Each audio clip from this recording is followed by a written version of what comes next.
Buenas tardes. Vamos a dar comienzo a esta nueva sesión de matemáticas en la residencia. Ya sabéis que es una actividad organizada por el Instituto, conjuntamente por el Instituto de Ciencias Matemáticas, por la Vicepresidencia Adjunta de Cultura Científica del CSIC y por la Residencia de Estudiantes. Bien, hoy tenemos el honor de presentar aquí al catedrático de Matemática Aplicada, Chris Booth, amigo y colega mío y nuestro, director de intercambio de conocimientos del Instituto de Innovación Matemática de la Universidad de Bath, en Reino Unido. Fue graduado en matemáticas por la Universidad de Cambridge y doctorado en la Universidad de Oxford, y ocupa un puesto permanente en la Universidad de Bath desde 1995. También es catedrático de matemáticas de la Royal Institution. Es un experto en ecuaciones diferenciales no lineales y su simulación numérica, que obtuvo el prestigioso premio Leslie Fox Prize en 1991. Su trabajo ahora actualmente se desarrolla en temas que tienen que ver con el mundo real, sus aplicaciones, por ejemplo, a cambio climático, el COVID, etcétera, lo que nos hablará hoy, y mantiene, por tanto, un intenso contacto con la industria de Gran Bretaña. Por ejemplo, tras el estallido de la pandemia de COVID que tuvimos hace unos años, fue uno de los fundadores de un grupo, VCAMS, que es un foro virtual que desempeñó un papel muy importante en la utilización de modelos matemáticos para combatir esta terrible pandemia que tuvimos del virus. Su trabajo fue reconocido en 2022 con el premio SAMS de la Oficina de Ciencias del Gobierno del Reino Unido, y por su contribución excepcional en el modelado del COVID-19. Este fue un trabajo donde se ve que el papel de las matemáticas es realmente crucial para muchos temas tan importantes y tan impactantes como la pandemia. Pero también tiene una labor que me parece también que es muy reseñable en su biografía, que es un apasionado de la divulgación de matemáticas. Imparte numerosas charlas, talleres de matemáticas en escuelas y otros organismos, y ha enseñado durante 20 años a la gente a comunicar las matemáticas a estudiantes y a profesores en la Universidad de Bath. Ha recibido numerosos premios por su labor en esta tarea de divulgación de las matemáticas. De hecho, tiene programas en la BBC, que os animo también a ver, donde Chris aparece comunicando y enseñando, transmitiendo su pasión por las matemáticas. Así que, sin más, voy a dar paso a Chris Booth, que nos va a hablar sobre clima, caos y COVID. Thank you very much, Chris, for accepting our invitation. It's an honor for us and a privilege. Thank you, Chris. Well, thank you, David. I should say that it's an even greater honor for me to come to this wonderful city of Madrid, a esta maravillosa ciudad de and Madrid, especially to this amazing building, especialmente a este which I edificio don't think I've tan been to before. increíble I en el do que remember no he coming to estado Madrid antes. 30 years ago, Recuerdo haber venido a and I remember Madrid it very hace well 30 because my años y lo daughter was recuerdo 4 muy bien months porque old, mi hija tenía and 4 I meses de came edad to visit the y Complutense, vine a visitar la and my Complutense wife and my 4-month-old daughter, con and mi we wheeled her mujer around y Madrid, con nuestra showing niña her de the 4 sights, and that was meses, very moviéndonos special. por todo And now Madrid. she's 30. Fue muy especial. Ahora Here we tiene are. 30 años. We have a problem. Bueno, tenemos un pequeño problema con We esto. don't have a problem. We always No, talk already. no, There we go. no hay problema. Okay. Muy bien. So my talk is Mi called charla COVID, Chaos and se Climate, llama and it's a talk about Caos y Clima. mathematical Y vamos a modeling. hablar de How modelado mathematical o modelos methods are matemáticos, used cómo los métodos to understand matemáticos se the world. utilizan para comprender el So if you mundo. ask almost anyone, Si preguntan what are ustedes the a cualquier big persona, challenges básicamente, cuáles son los facing retos más humanity, importantes a los que se here enfrenta la are humanidad, basically the two big ones. aquí tenemos los dos más Curing COVID, grandes. cancer and other diseases. So of course, the Curar last few la years, COVID, el cáncer been y very otras big enfermedades. En estos in últimos everyone's años esto ha sido un thinking. tema muy But grande, whilst obviamente, COVID en la has mente de todo el fortunately mundo. subsided, Y another big afortunadamente la problem COVID is se ha that climate apartado a un change lado, pero ahora and saving tenemos the las environment. cuestiones relativas al clima This is a y talk la about defensa del mathematics. entorno natural. What Aquí I hablamos want de to matemáticas explain is that y lo que any quiero kind of explicar solution es que of either cualquier tipo of de the problem of solución, infectious diseases incluso con or enfermedades of weather, contagiosas has o to con cuestiones del involve clima, some tiene que implicar el uso de una cierta cantidad de matemáticas. De eso voy a hablar hoy. Voy a hacer una charla genérica sobre cómo funcionan los modelos matemáticos y luego voy a mostrarles dos casos prácticos, uno sobre la COVID y otro sobre el clima. Estas son áreas, por cierto, en las que he estado trabajando durante mucho tiempo. Y para darles una pincelada, antes de empezar, para que sepan que están ustedes en la charla adecuada sobre matemáticas. Vamos a ver si funciona.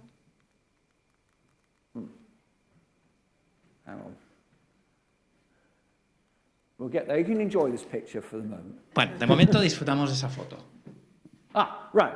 Vale. Ya funciona. Bueno, esta es una fórmula con la que vamos a llegar al final de esta charla. Este es un ejemplo de un pedacito de matemáticas con una fórmula sencilla que podemos utilizar para predecir la temperatura de la Tierra y, por tanto, el clima del planeta en cuestiones relativas a, por ejemplo, la transparencia de la atmósfera y el dióxido de carbono. De esto es de lo que vamos a hablar. ¿Cómo llegar a estas fórmulas? ¿Cómo son de útiles? ¿Dónde está la incertidumbre? ¿Y qué poder, qué potencia tienen para permitirnos predecir? Bueno, hemos hablado de que las matemáticas pueden ser útiles para la COVID, pero tienen muchos más papeles que jugar en la vida real y también para ayudar a las personas a tomar decisiones. Un ámbito en el que son especialmente populares son los datos, y esto nos retrotrae al siglo XIX, donde las matemáticas se utilizaban mucho para mejorar la medicina. Pero una de las razones principales por las que se utiliza la estadística y los datos es ahora aplicada a la venta minorista. Cuando alguien compra en Amazon, por ejemplo, se capturan muchísimos datos sobre esa compra, sobre el comprador. Voy a hablar de modelos matemáticos. Yo trabajé en la industria de la generación de electricidad hace años, cuando yo era investigador postdoctoral en Oxford.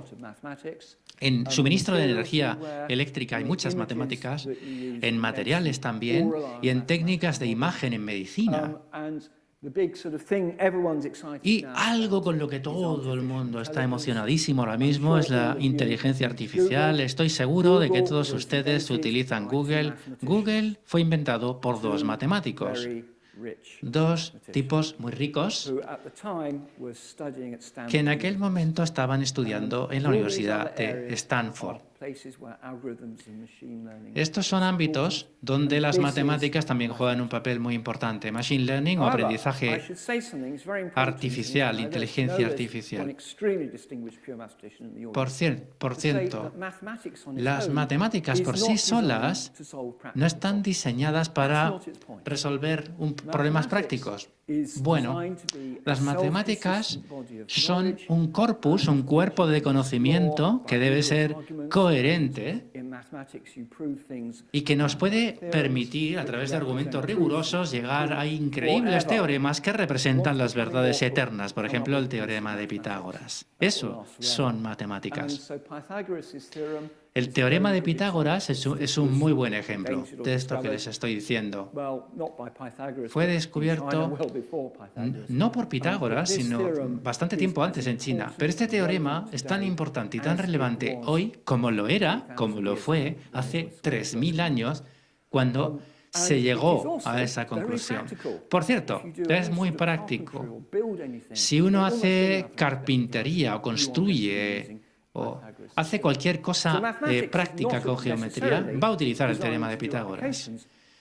Por tanto, las matemáticas no tienen por qué aplicarse directamente, pero sí tienen esa fortaleza. Pueden ser muy útiles para permitirnos entender las cosas.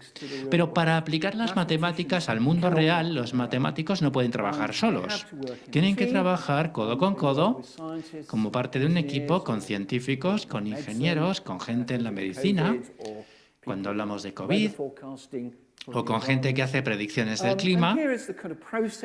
Y aquí tenemos el proceso que atravesamos. La vida real la transformamos en matemáticas. Eso no es fácil y les voy a dar ejemplos. Luego intentamos resolver las ecuaciones. Esa es la parte divertida si uno es matemático. Y esto se combina con la recopilación de datos. Les enseñaré cómo funciona todo, para al final interpretar las respuestas. Y lo más importante de todo, cuando uno trabaja, por ejemplo, en cuestiones climáticas o en COVID, el comunicar los resultados de tal forma que una persona que no sea matemática pueda entenderlos. Este es el proceso del modelado matemático, lo que hicimos con la COVID-19 para comprender el clima. Y insisto, como digo, este es el proceso de modelar matemáticamente la realidad. Esto es lo que yo hago. Muy bien. Si vinculamos, si buscamos los modelos matemáticos en Wikipedia, nos sale un gráfico como este, un poco complicado de interpretar. Tenemos un sistema real, hacemos experimentos en la parte izquierda. En la parte derecha tenemos teorías, tenemos simulaciones. Comparamos las dos partes, la izquierda y la derecha. Vamos de un sistema real a un modelo, si miran arriba a la izquierda, a teorías aproximadas y a predicciones teóricas, que es lo que aparece recuadrado en rojo, las fórmulas. Y aquí abajo comparamos y mejoramos la teoría. La comparación de la teoría y la experimentación es absolutamente esencial. A veces me es difícil comunicarme con mis colegas a los que les gusta estar en este recuadro, porque se creen que esa es la única parte importante. Todo es importante. Por cierto, faltan dos cosas en la página de Wikipedia. Una es esta flecha de aquí, que una vez que uno llega a una teoría, uno no para nunca. Uno siempre tiene que mejorar esa teoría para que sea más representativa del mundo real. Y esa mejora viene a través de una comparación, como decía antes, de la teoría con la experimentación. Curiosamente, también falta lo más importante. Una vez que uno tiene una teoría que da resultados, hay que hacer algo con ella. De eso no dice nada Wikipedia. Esto lo hicimos con la COVID, es un proceso que atravesamos utilizando nuestros resultados para decir a los políticos o para darles pistas sobre qué deberían hacer.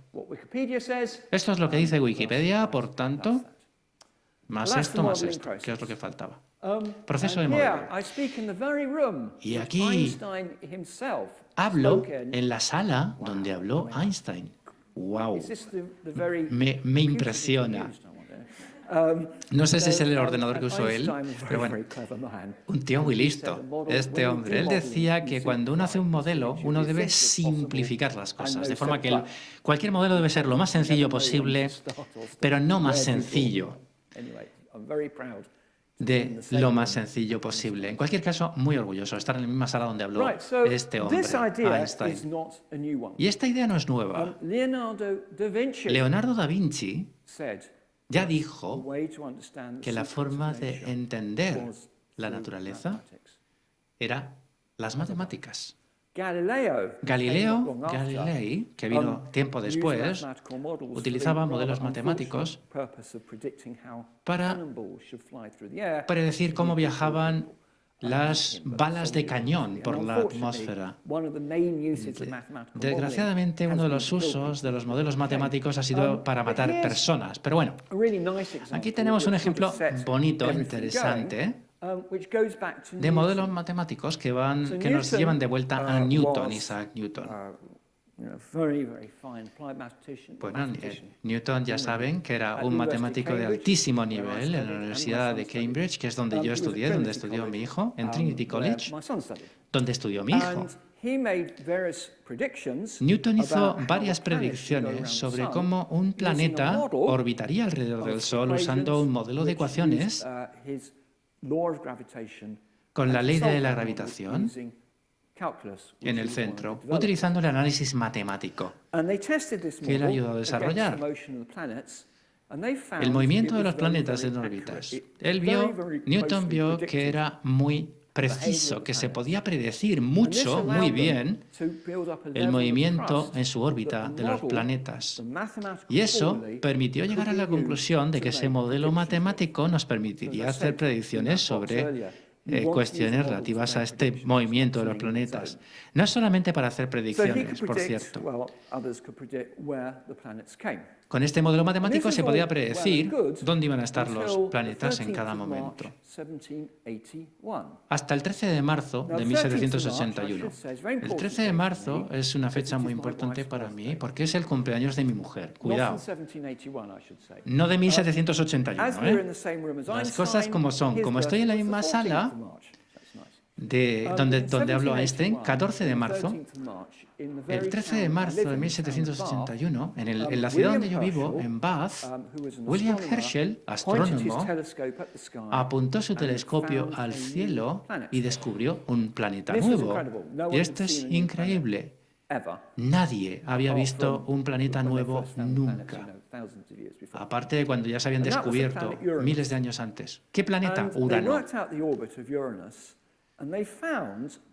Descubrieron que la órbita de Urano, por cierto, no encajaba con las predicciones del modelo matemático que había usado Newton. Y en ese momento estaban tan convencidos de que el modelo era correcto que en lugar de cambiar el modelo, dijeron, podríamos modificarlo para permitir que haya una razón para esos cambios en la órbita de Urano. La modificación llevó a predecir la existencia de ese planeta.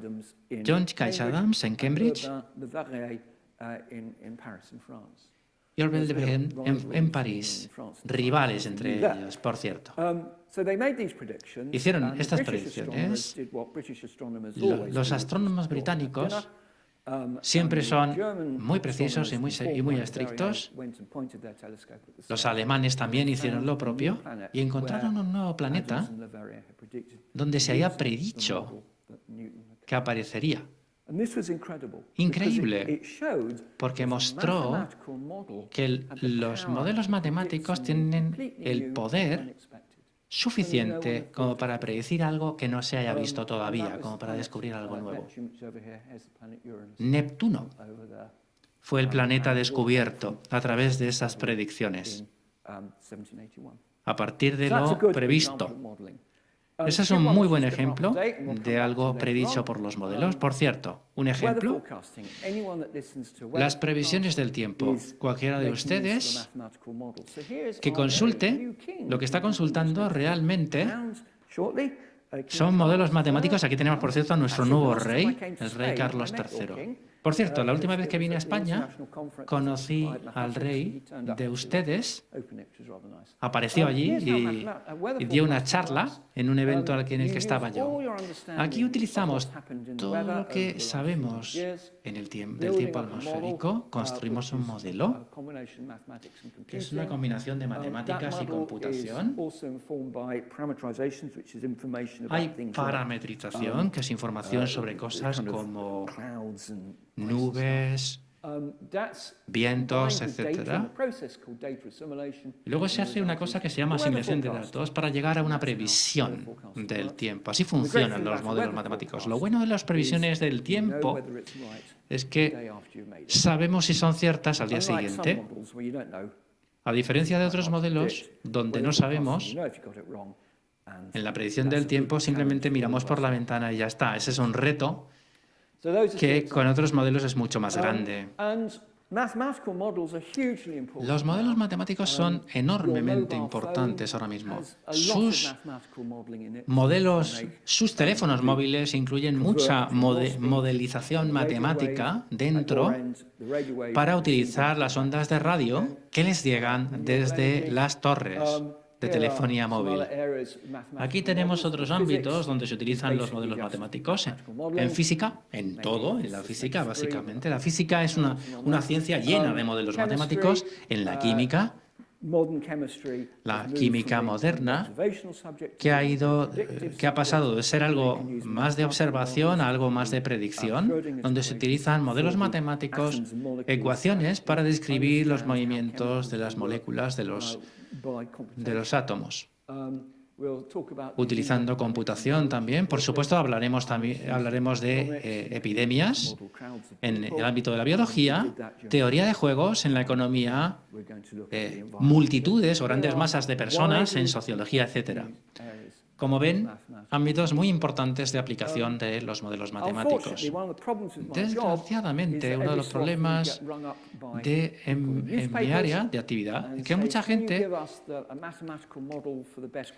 que habla con los periódicos porque los entrevistan y dan una respuesta, y aquí parece ser que esta es la fórmula del mejor chiste posible. Yo no sé si eso funcionaría en español, pero en fin, es un juego de letras y me parece un chiste malísimo. A mí me parece que esto es una irresponsabilidad, el difundir matemáticas de una forma tan frívola. En fin, la verdad es que no sé qué quiere decir realmente esta fórmula. Este es un humorista británico, si quieren averiguar algo más.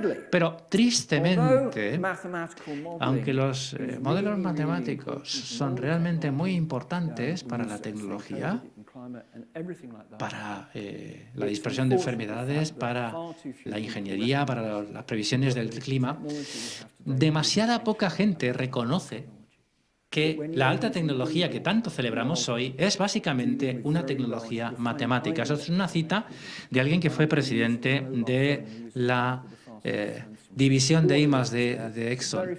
Todo lo que tenemos en nuestros móviles, como les dije, son modelos matemáticos. Los modelos matemáticos son como el aire, están en todos sitios. Uno no puede ver el aire. Podemos pensar que no está ahí, pero es que está ahí. Si no estuviese ahí, no podríamos vivir. Pues algo muy parecido sucede con los modelos matemáticos. No son visibles, pero si no estuvieran ahí, no tendríamos tecnología. Otro problema con el modelado matemático. La gente desconfía. ¿Por qué? Pues, en primer lugar, porque es difícil aplicar las matemáticas al mundo real. Esta fórmula que aparece aquí es la fórmula que nos dice cómo se mueve el calor atravesando un cuerpo. Es un cuerpo sólido. Es una fórmula realmente muy importante que utilizamos con la COVID, pero no es una fórmula que entienda todo el mundo, a menos que hayan sido entrenados, que hayan sido formados en ciencias matemáticas. Muy difícil transmitir mensajes basados en fórmulas al público en general. Otra cosa, no sé si esto es cierto en España, pero desde luego en Inglaterra, en Reino Unido, los políticos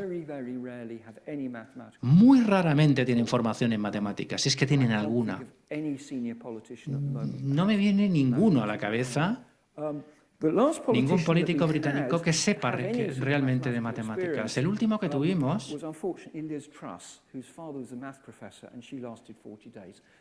fue alguien que duró 40 días en el cargo. En fin, su padre era catedrático de matemáticas. Mal ejemplo.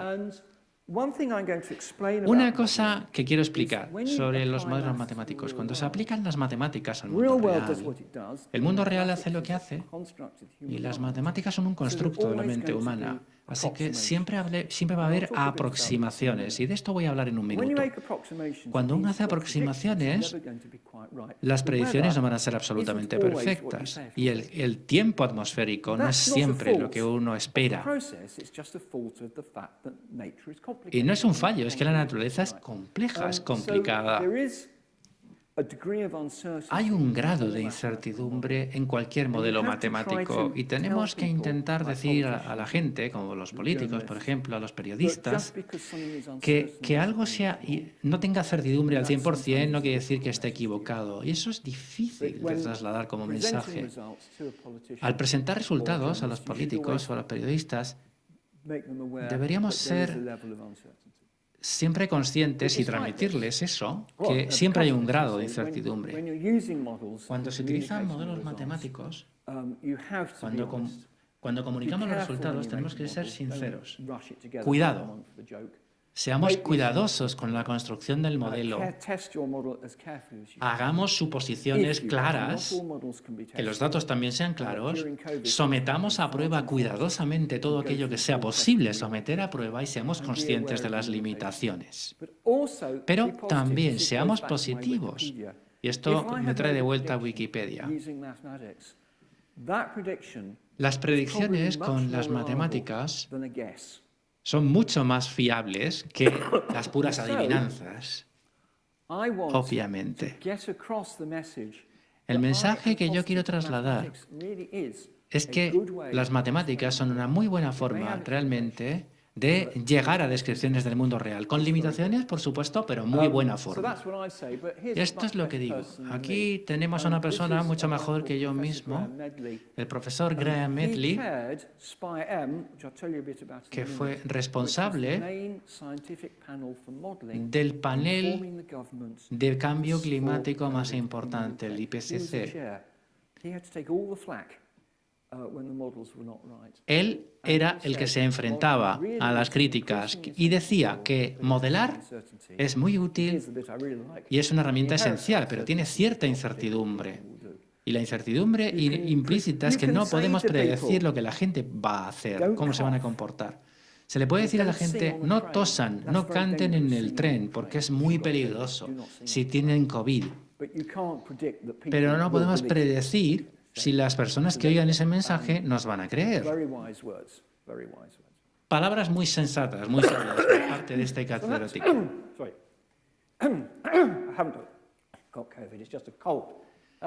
Es solamente un resfriado.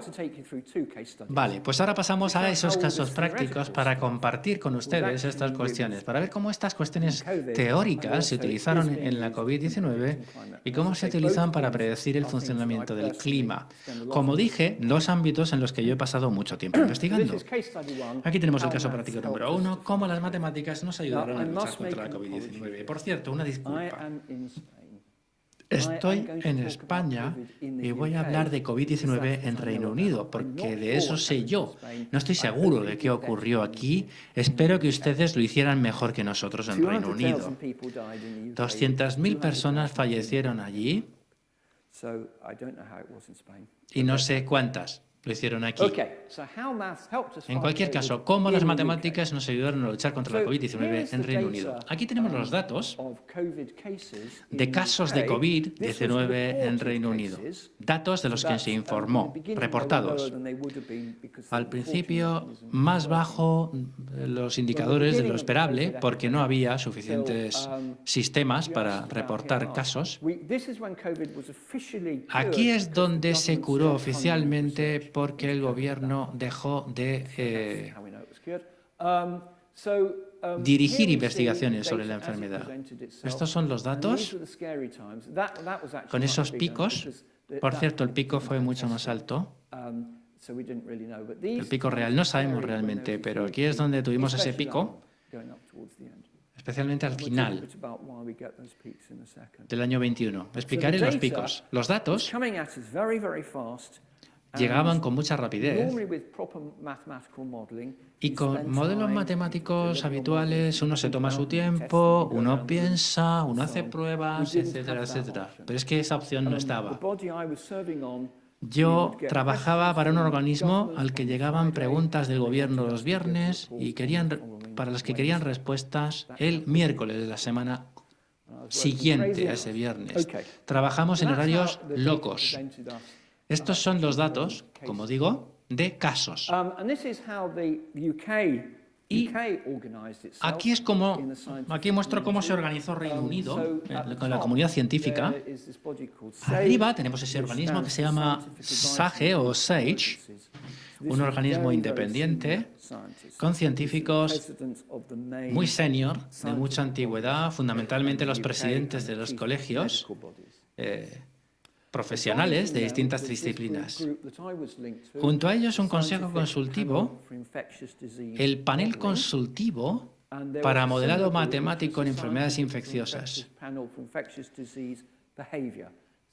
Y luego otro comité parecido. Aquí tenemos a los físicos, a los epidemiólogos, teníamos también a los psicólogos y a los sociólogos. Este organismo era apoyado por otros organismos, la Real Sociedad de Matemáticas, Juniper, que era el organismo universitario, En fin, una serie de organismos, todos dando asesoramiento a este de aquí arriba.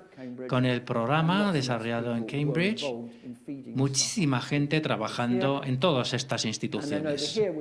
Aquí otro grupo, Independent Sage, arriba a la derecha, que hacían comentarios cualificados sobre todo lo que llegaba al gobierno. En rojo aparecen los organismos con los que yo tuve relación, con los que yo colaboré. Estuvimos bastante ocupados, muy ocupados. Durante 2 años, básicamente, yo me enclaustré y mi mujer, pues, tuvo que aceptarlo. Esta fue la respuesta en Reino Unido. Me imagino que la respuesta en España fue similar. Estas son las cosas que tuvimos que hacer, lo que todo el mundo tuvo que hacer para modelar la crisis sanitaria con COVID-19, construyendo modelos matemáticos. Esos modelos matemáticos tienen que predecir cómo crecería, cómo se expandiría la patología, la enfermedad, cómo podríamos pararla, detener esa expansión y, por supuesto, estableciendo predicciones inmediatas y predicciones en el futuro, a más largo plazo. Por ejemplo, cambios de comportamiento para mantenernos seguros. Una de las preguntas a las que tuvimos que dar respuesta, para darles un ejemplo, ¿cuándo cerrar los colegios, los institutos? Una gran pregunta. Otra pregunta que nos llegó fue, ¿cuándo deberíamos parar el sistema ferroviario, parar los trenes? O cómo mantenerlos en marcha asegurando el bienestar, garantizando la seguridad de los pasajeros. Esos fueron los retos. Por supuesto, generando informes, uno cada semana, para el gobierno.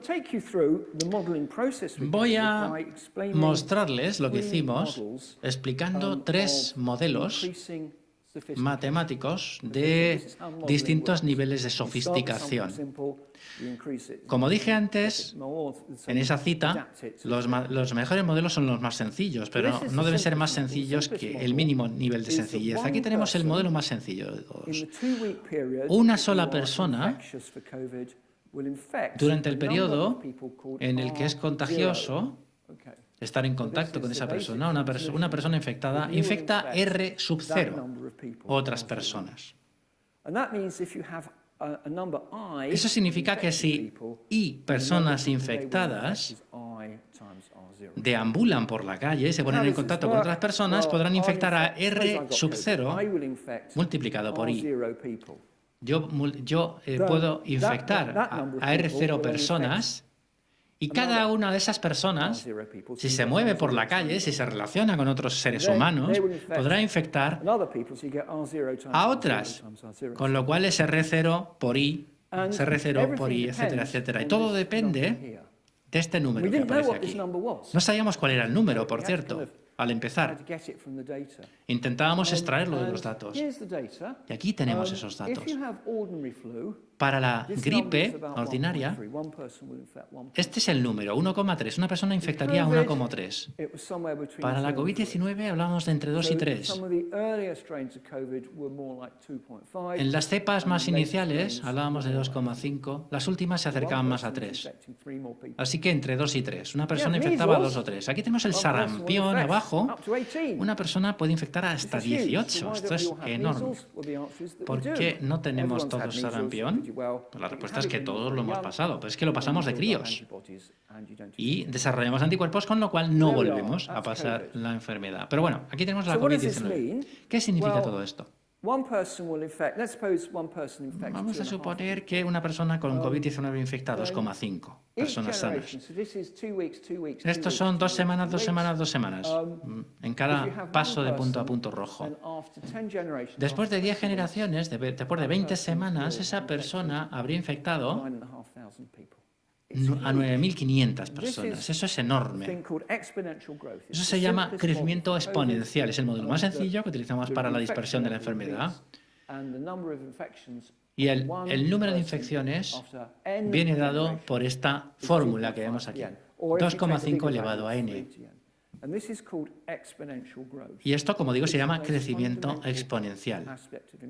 Es el aspecto más básico de una enfermedad que se dispersa de esta manera. Esto es lo más complejo que pudimos compartir con los políticos y fuimos muy al límite con esta fórmula. El que ellos comprendieran esto, así funcionaba.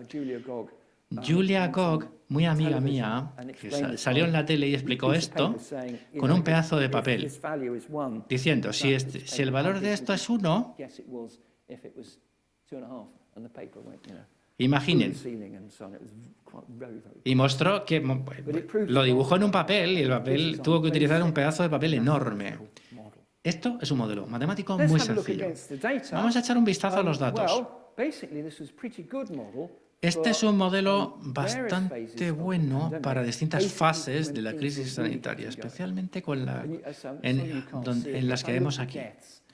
En cuanto a fallecimientos, sería peor. Aquí muestro casos más que fallecimientos. Estos puntos de crecimiento muy rápido son puntos de crecimiento exponencial, donde la infección se descontroló. Bien porque aparecía una variante nueva o bien porque había cambios en las políticas para luchar contra la enfermedad. 1, 2, 3, 4 puntos de crecimiento exponencial. Los modelos explicaban esto, el modelo explicaba esto bastante bien. Lo que no explicaba muy bien eran estas otras partes. Así que una pregunta que se nos planteó fue, a ver, si estamos aquí, ¿cuándo vamos a llegar a un pico? Para modelar eso, tuvimos que recurrir a un segundo modelo bastante más apropiado, no tan sencillo. Obviamente no todo el mundo se infectó. Algunos tenían inmunidad natural, otros habían recibido la inyección, otros estaban en confinamiento y mucha gente se recuperaba. Tenemos entonces lo que llamamos el SIR, donde tenemos un número de personas S que son susceptibles de pillar la enfermedad, que no la han tenido en el pasado, que no han recibido la inyección. El número I representa a las personas infectadas y el número R representa a las personas que fallecen o que se recuperan. Y con esto pudimos predecir bastante mejor que con el modelo anterior. ¿Qué significa esto? Significa que si tenemos a I personas, I latina, infectadas por la COVID-19, que pueden infectar a I por R0, tenemos S a los susceptibles de pillar la enfermedad y N viene de la fórmula anterior, vemos que una persona puede infectar. Por cierto, esta R es distinta de la anterior,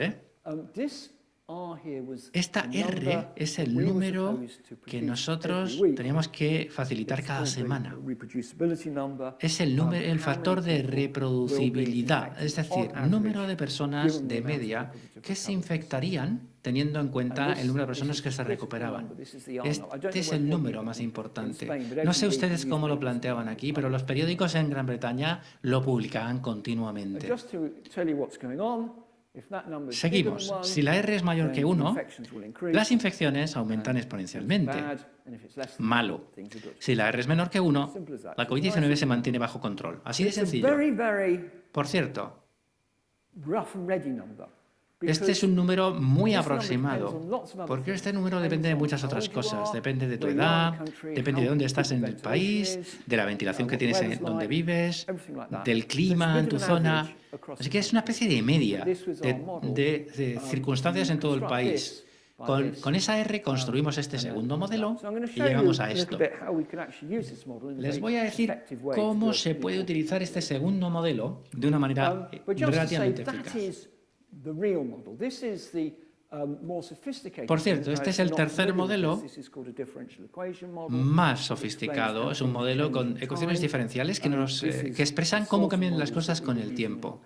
Esto es lo que utilizamos en nuestros ordenadores para ver cuántas personas se podían contagiar a medida que el tiempo avanzase. Esto es lo que usábamos, como digo, y fue la base de la mayoría de nuestros procesos de modelado. Aquí, en amarillo, aparecen las personas susceptibles de ser infectadas. Aquí tenemos el número de personas recuperadas o fallecidas. Aquí el número de personas infectadas. Y con este modelo, esto empezaba a ajustarse muy bien a los datos reales. Muy bien, pues teníamos que entonces utilizar esto y esto, estas dos cosas, para llegar a una conclusión. ¿Cuántas personas podrían fallecer? La predicción la hicieron en el Imperial College en Londres, que dijeron, si esto es cierto, si seguimos como estamos, con lo que sabemos y de acuerdo con nuestros modelos, llegaremos a 500.000 fallecimientos. Medio millón. Esto es lo que se le dijo a los políticos. Los políticos se asustaron y por eso llegaron a decidir el confinamiento de la población. Al principio pensamos que esto era una absoluta locura. Todo dependía de los fallecimientos. No estábamos tan lejos. Íbamos en buena dirección.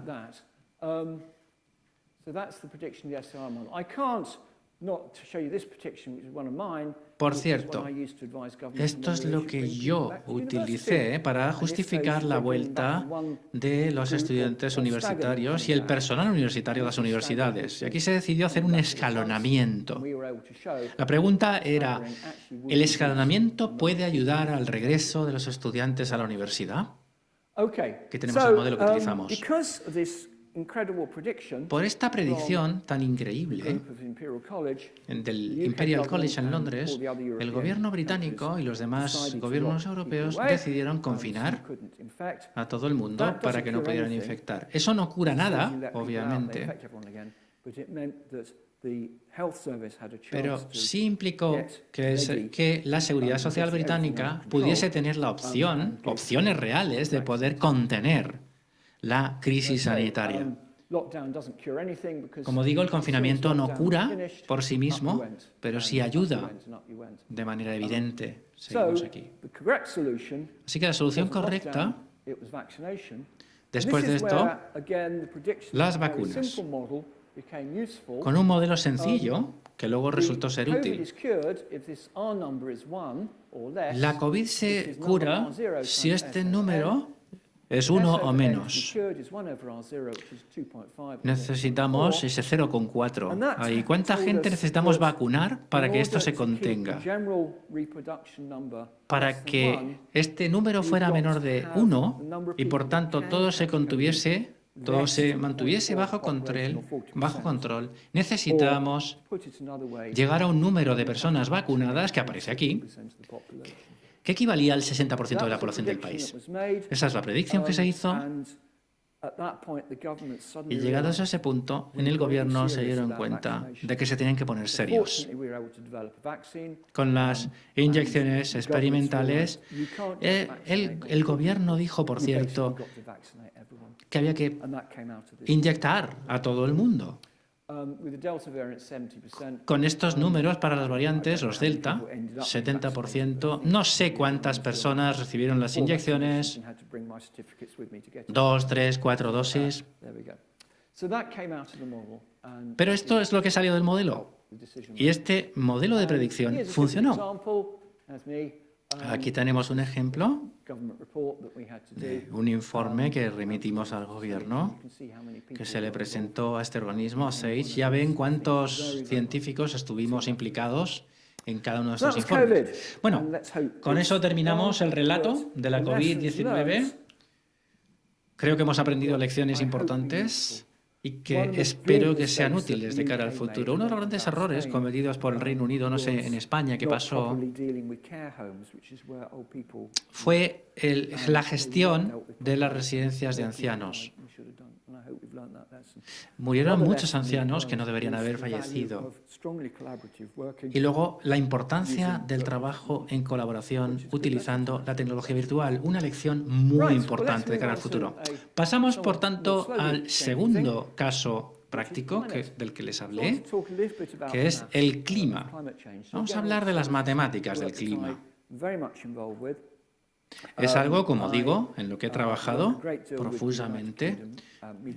He trabajado con el Departamento de Meteorología, el Servicio Meteorológico Nacional del Reino Unido, también con el equivalente de la Unión Europea, que sigue teniendo sus oficinas en Reino Unido, pero que debido al Brexit se va a trasladar en breve. Por cierto, yo no soy partidario de esa decisión. Vamos a hablar, por tanto, de las matemáticas del clima. Esto está evolucionando más despacio. Tenemos más tiempo. Una de las cosas que vimos con la COVID es que podíamos hacer las comprobaciones frente a los datos prácticamente a diario, porque los datos llegaban a diario. Pero en el clima las cosas no van tan deprisa. Es un poco más complicado someter a prueba los modelos. Muy bien. Aquí tenemos algunas de las cuestiones a las que nos enfrentamos al modelar el clima. No tenemos datos para el clima del futuro, sino solo para el clima del pasado. ¿Qué ocurrió en el pasado que nos pueda permitir explicar cosas? Primera cuestión. Segunda cuestión. ¿Podemos mostrar que el calentamiento global lo causa la humanidad o se produce de forma natural? En tercer lugar, ¿qué va a ocurrir con el clima en el futuro, en los próximos 100 años, digamos? ¿Y cuál será el impacto de todas estas cuestiones en el estado global del clima? Esto es algo que estudiamos para asesorar a gobiernos e instituciones supranacionales. En la COVID-19 nos centramos en este tema en cada país, pero en cuestiones de clima casi todo lo hace el panel intergubernamental de expertos, el IPCC, que se reúne de forma regular cada 4 años y que es el organismo encargado de coordinar. Aquí tenemos una imagen importante desde el punto de vista matemático, que es la temperatura, la mediana de la temperatura de la Tierra,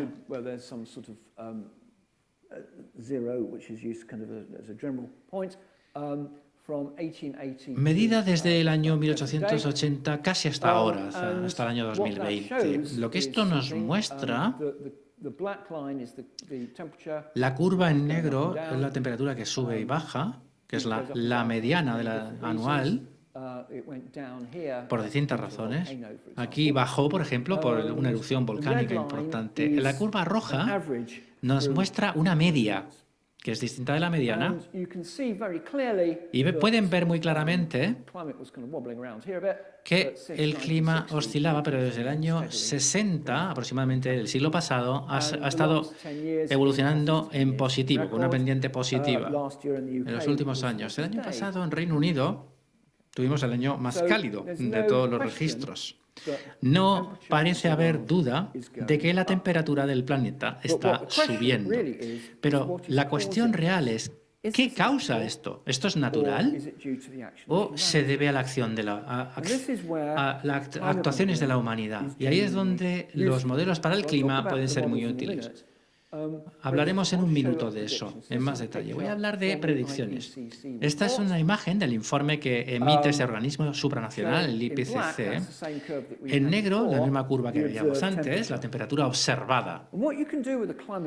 Y lo que podemos hacer con un modelo climático es volver a 1850, porque sabemos cómo era el clima en aquel momento, porque ya había registros precisos de temperaturas.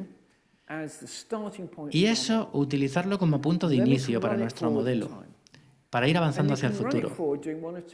Y ejecutando el modelo haciendo un par de cosas. Una, suponiendo que el dióxido de carbono en la atmósfera solo se produce de forma natural. Ustedes saben cuánto CO2 produce la humanidad. Pues eso lo eliminamos, todos lo sabemos, así que eliminamos esa cantidad conocida para llegar al CO2 natural. Si hacemos eso, esta es la predicción que aparece en la curva azul. La temperatura en el año 1850 en la curva azul es prácticamente la misma que en 2020. Ahora, si en el modelo introducimos el CO2 que produce la humanidad, llegamos a la curva roja. Y esa curva roja Está muy cercana a la curva en negro, con dos cosas muy importantes. Una, muestra que el modelo está prediciendo bien la temperatura, el aumento de temperatura. Es decir, que el modelo está funcionando. Y en segundo lugar, el modelo nos dice que la causa del aumento de la temperatura es el CO2 que produce la humanidad, porque si no, tendremos la curva azul. Aquí la parte aquí tenemos distintas partes. La parte roja es la mediana. Por supuesto hay errores, pero estamos bastante bien en cuanto a ajuste del modelo a lo real, a lo observado. Esta imagen, como digo, viene del panel intergubernamental del cambio en el clima, el IPCC. Aquí vemos las predicciones que pueden asustar un poco, mirando hacia el futuro, distintas predicciones de distintos centros de investigación. Obviamente trabajan con distintas premisas, distintos puntos de partida, sobre lo que la humanidad va a seguir haciendo, cuánto CO2 se va a seguir emitiendo a la atmósfera.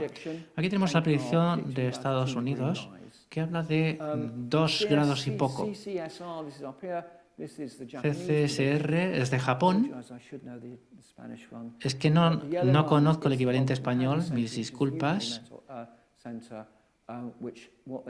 En Fukuoka utilizan el modelo americano, pero llegan a un resultado distinto. En fin, son muy japoneses con lo que han hecho. La predicción en Reino Unido apunta a 3,5 grados de aumento para finales de la década. Mucho más de lo que querríamos que hubiera, teniendo en cuenta los acuerdos de París. Me gusta esa dispersión en los resultados de los modelos. Es bueno ver que hay distintas respuestas cuando uno utiliza distintas hipótesis de partida.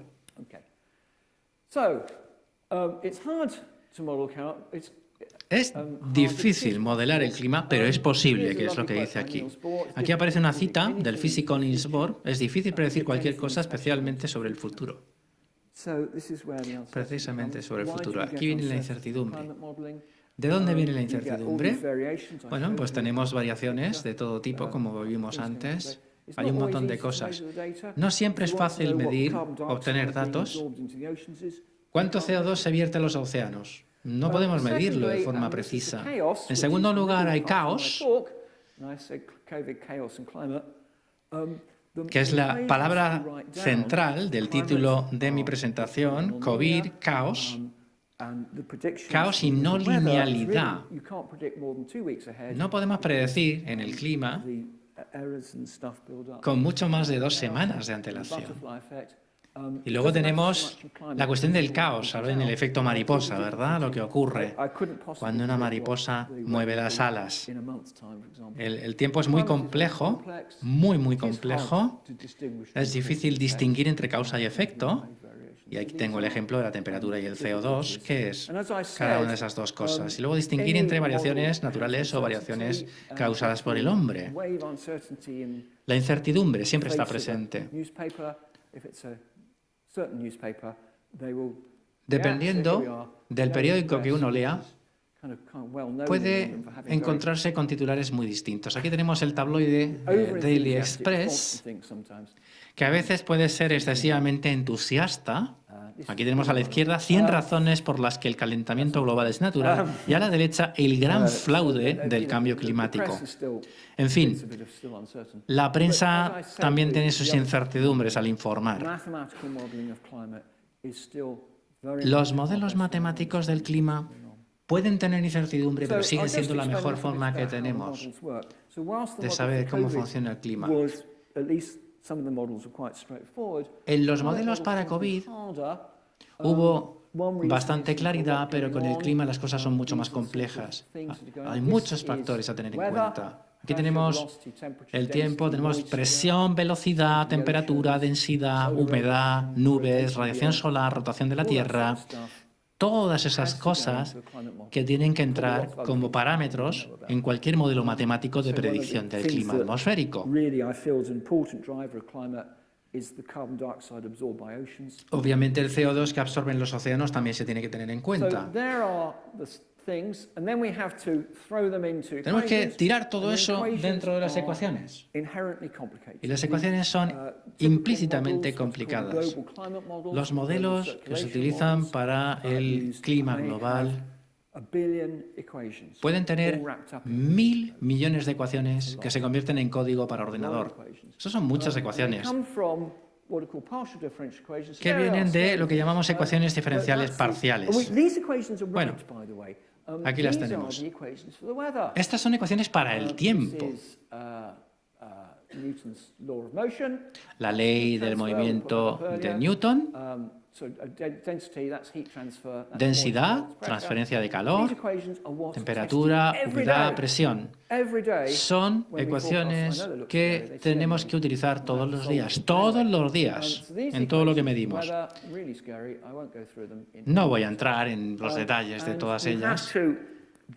En cualquier caso, hay que construir a partir de estas ecuaciones. Esta diapositiva es de la Oficina Meteorológica Nacional del Reino Unido, desde los años 70, cuando solamente tenían en cuenta la atmósfera, luego empezaron a tener en cuenta la superficie del suelo y los modelos oceánicos y de la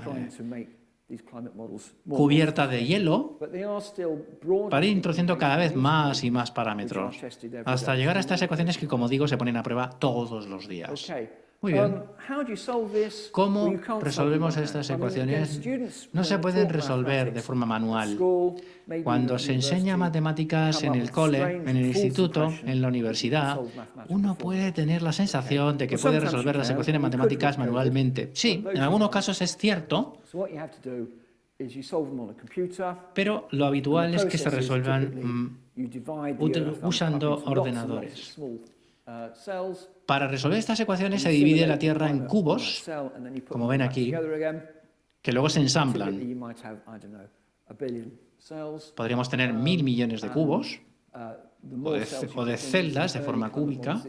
Cuantos más cubos usemos, más precisos serán los resultados. Aquí tenemos 38 niveles en la atmósfera que se han tenido en cuenta, desde la superficie del océano hasta las capas superiores.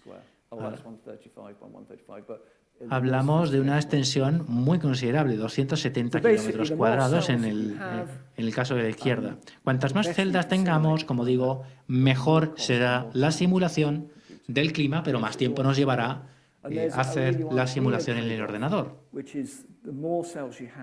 Cuantas más celdas tengamos, más cálculos tendremos que hacer, más energía tendremos que generar, con lo cual las simulaciones numéricas del clima contribuyen al calentamiento global.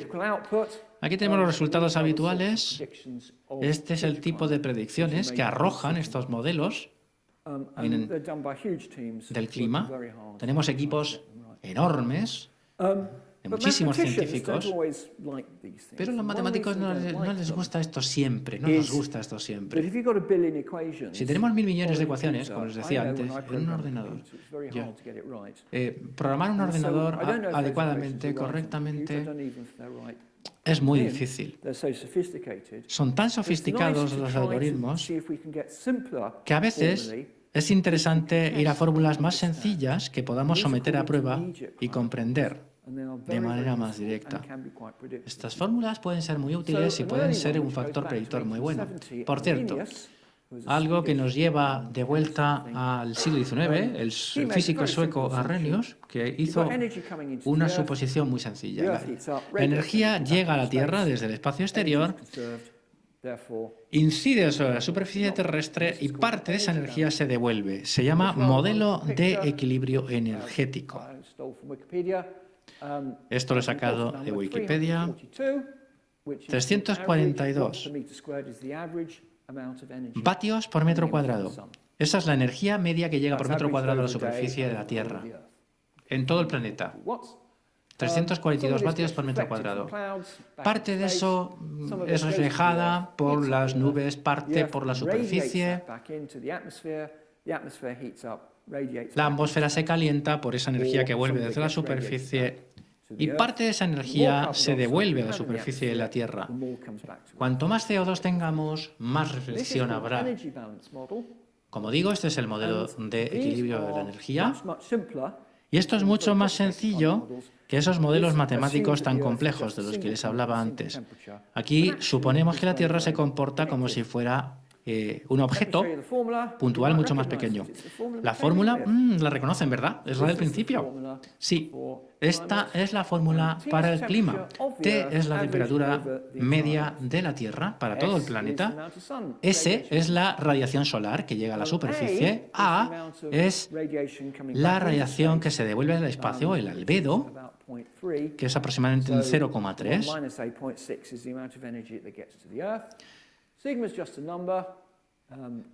Esto es simple.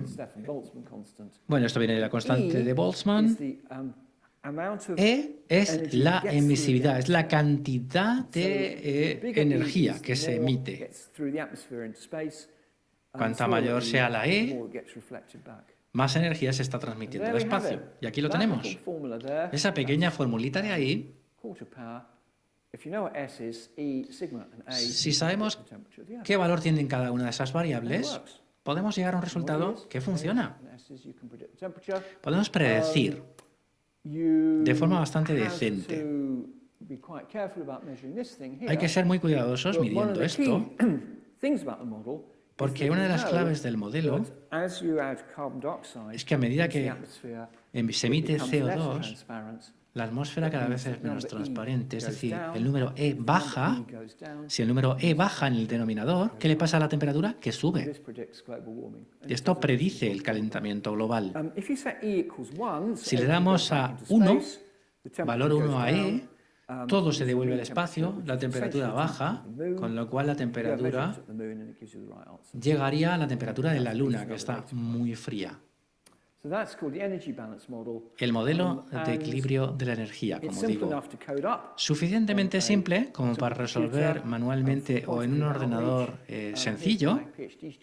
Aquí tenemos a Tina, mi estudiante de doctorado, con un ordenador normal y corriente, mostrando cómo utilizar esta fórmula en el Festival de la Ciencia de Gran Bretaña, mostrando cómo se puede aplicar este modelo en colegios, institutos. No nos dice demasiado la fórmula, pero nos dice lo suficiente. Aquí, como digo, está Tina, que trabaja conmigo, y volviendo a la fórmula, una de las claves es la S, que es la energía que viene del Sol. En eso está trabajando ella. Por cierto, un poquito más sobre modelos climáticos. Aquí tenemos toda la superposición de ámbitos de investigación. La agricultura, la ganadería, la salud. Hay un montón de factores. Graham Medley, como decía antes, es bastante difícil predecir lo que van a hacer las personas, pero sí es relativamente razonable predecir cómo se van a comportar estos parámetros. Por cierto, aquí tenemos el ejemplo del impacto del cambio en el clima en la agricultura del coco. Aquí tenemos a otro estudiante de doctorado que está simulando esto para Nigeria, investigando sobre las plantaciones de coco de su país. Estamos usando datos del clima que viene del centro Harvey para intentar predecir cómo va a cambiar todo para las plantaciones de coco a medida que el clima cambia. Muy bien, para resumir y como conclusión, los modelos matemáticos son muy potentes, tienen muchísimas aplicaciones. De hecho, no hay límite a las aplicaciones que pueden tener. Si hubiese dado esta charla hace 3 años, no habría habido COVID-19, obviamente. Pero es importante ser conscientes siempre de las limitaciones de cualquier modelo cuando hablemos con el público, cuando estemos haciendo divulgación científica. Por cierto, el libro salió ayer en World Scientific. Aquí tenemos al señor que representa a la editorial, si a alguien le interesa el libro. Muchísimas gracias.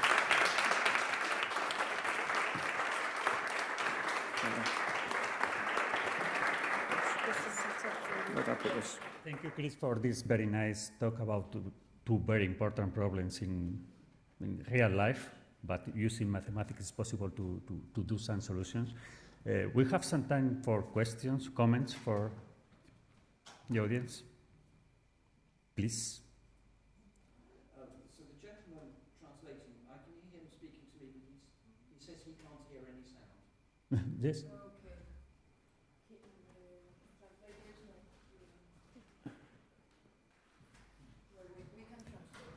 We can start asking in English if you want.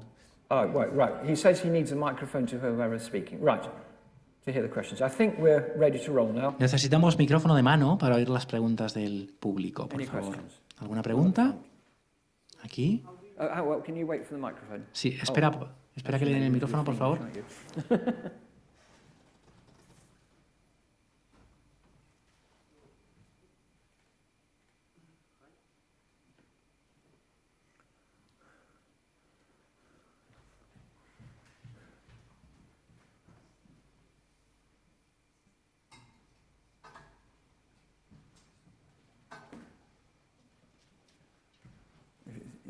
In English, we might just be all right, but I think Aunque sea en inglés, necesitamos micrófono para poder oír en cabina. Try again. Okay. Thank you. Thank you for the really nice. Gracias por esa presentación realmente muy interesante. Me gustaría preguntarle cómo se introducen estos factores humanos en los cálculos de temperatura. Los factores humanos, puramente humanos. Esa es una muy buena pregunta. ¿Cómo se introducen los factores humanos en los cálculos, especialmente en la temperatura? Cuando se utilizan modelos para predicción matemática del clima, tenemos lo que llamamos proyecciones representativas, con distintas hipótesis de partida sobre la cantidad de CO2 que va a producir cada ser humano. Por ejemplo, hacemos una predicción suponiendo que todo va a seguir igual que antes. Esa es la imagen que mostré antes. Podemos hacer otra predicción suponiendo que todo el mundo va a utilizar energía renovable, coches eléctricos y no producen ningún CO2. Eso obviamente tendría un impacto en el volumen de CO2 que se emite y nos daría otra predicción. Lo que no podemos modelar es el comportamiento humano. Podemos decir, si se comportan así, esto es lo que va a ocurrir con la temperatura, pero no sabemos cómo se van a comportar. Y eso es lo que le decimos a los políticos. Por ejemplo, si pasamos a los vehículos eléctricos, podemos ceñirnos a un cambio en temperatura de 1,5 grados de calentamiento global. Y por eso optan por los vehículos eléctricos.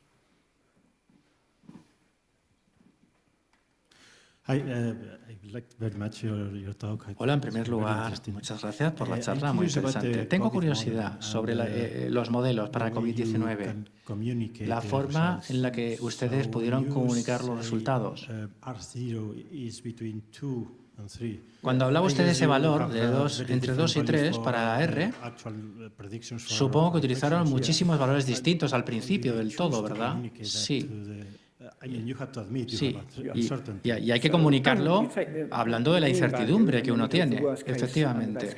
Hablábamos del peor caso posible, del mejor caso posible. Los políticos se suelen ceñir al peor caso, ¿verdad? Y cuando uno habla del mejor caso, casi que le ponen cara rara, ¿no? Sí, pueden elegir el que ellos quieren, pero yo creo que aún así le tenemos que dar los dos valores, el peor y el mejor, para que luego nos culpen, digamos lo que digamos, pero bueno, hablando en serio, decirles, esto es lo peor que podemos predecir, esto es lo mejor que podemos predecir. Y también diría que cuando presentamos este material a los políticos, no les mostrábamos números, les mostrábamos gráficos, fundamentalmente.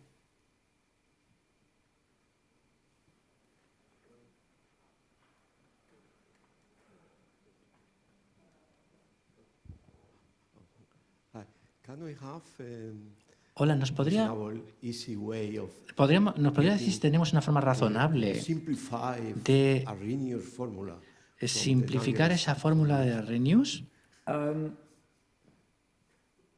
No es demasiado fácil simplificar más. La fórmula de Arrhenius hace uso de términos... Voy a explicar.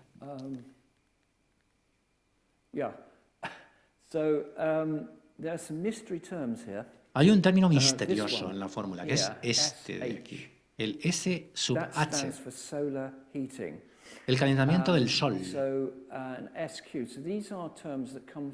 Estas son variables que vienen del modelo de radiación que se utiliza...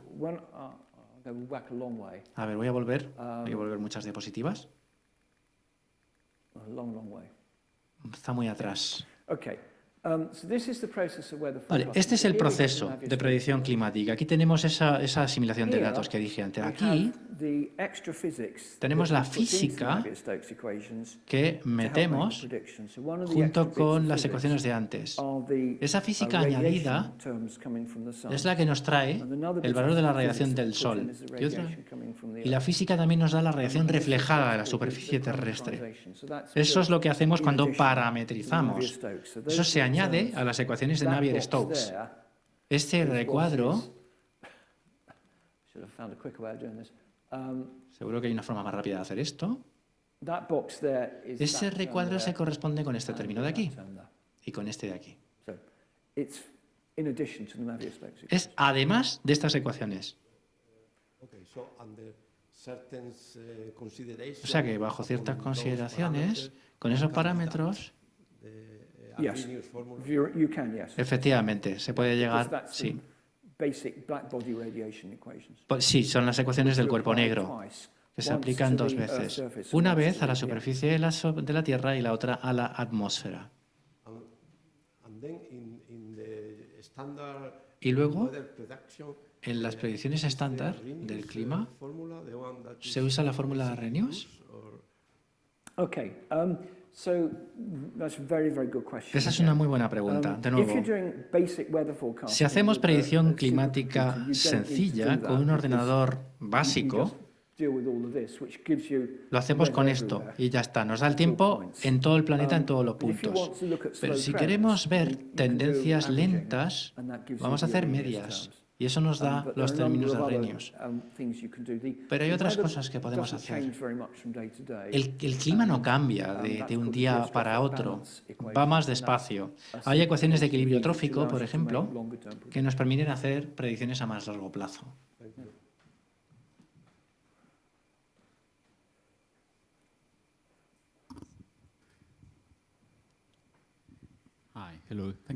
Hola y muchas gracias por su charla. Una pregunta para usted.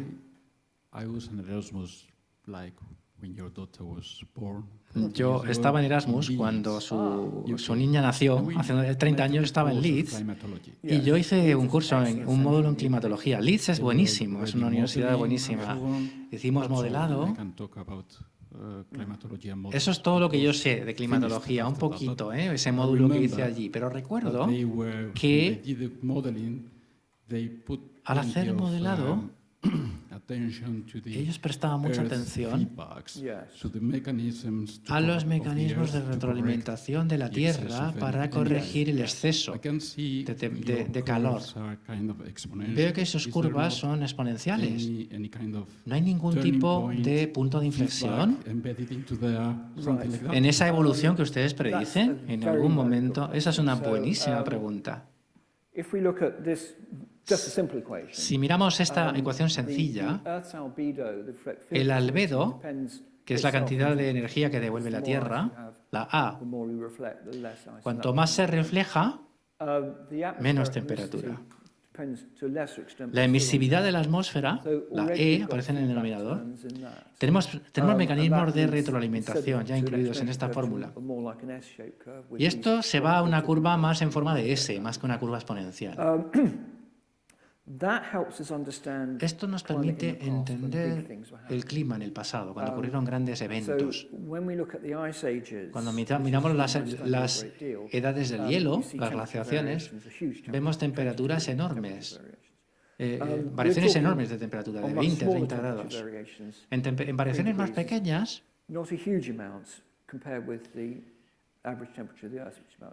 estamos hablando de algo completamente distinto. No estamos hablando de esos cambios.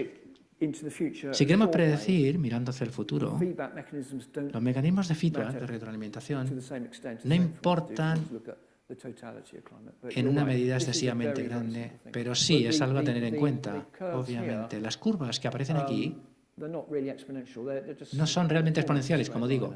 Son casi curvas, son líneas rectas. Están curvadas, pero son casi líneas rectas. Hay un pequeño problema de desviación, pero el efecto de esos mecanismos de retroalimentación es que todo vaya mucho más deprisa. Si la Tierra se calienta, a medida que se calienta, los casquetes polares se van fundiendo. Y a medida que se funden, la Tierra se vuelve más oscura porque hay menos hielo que refleje radiación solar. Con lo cual hay mecanismos de retroalimentación que aumentan la tasa a la que la temperatura sube. Y esto está incluido en los modelos.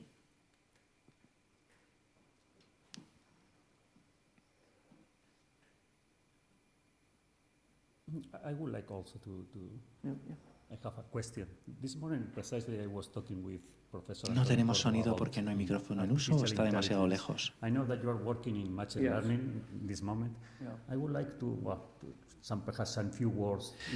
No nos llega sonido del micrófono del atril. Between mathematics, artificial intelligence, and also conversely, what's the role, the future role of artificial intelligence in mathematical research? This is my question.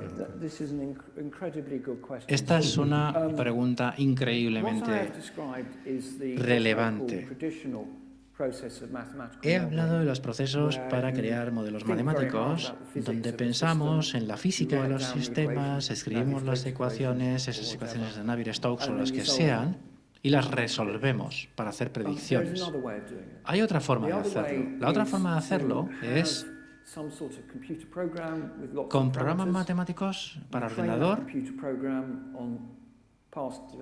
Podemos entrenar al ordenador con datos del pasado y luego utilizar ese aprendizaje, ese machine learning, para que el ordenador haga predicciones. Por cierto, esto se empezó a hacer hace bastantes años al analizar comportamientos de planetas. Al principio se hacía a mano.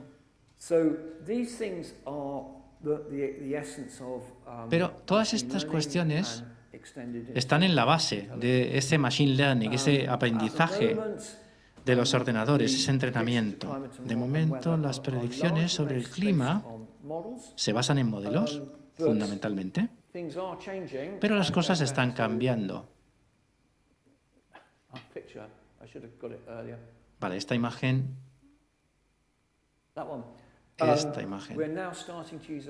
Estamos empezando a utilizar la inteligencia artificial en esta parte para determinar los términos adicionales que no conocemos tan bien en el modelo.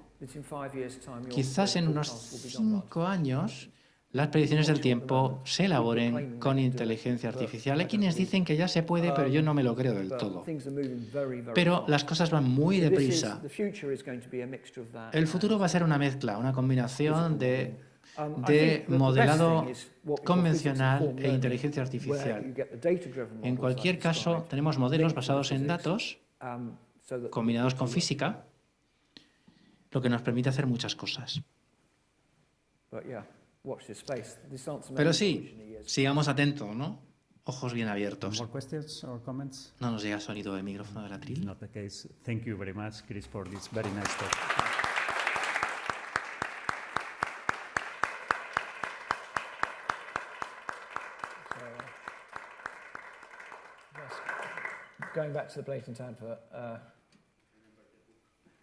Voy a volver un poco al inicio. Aquí.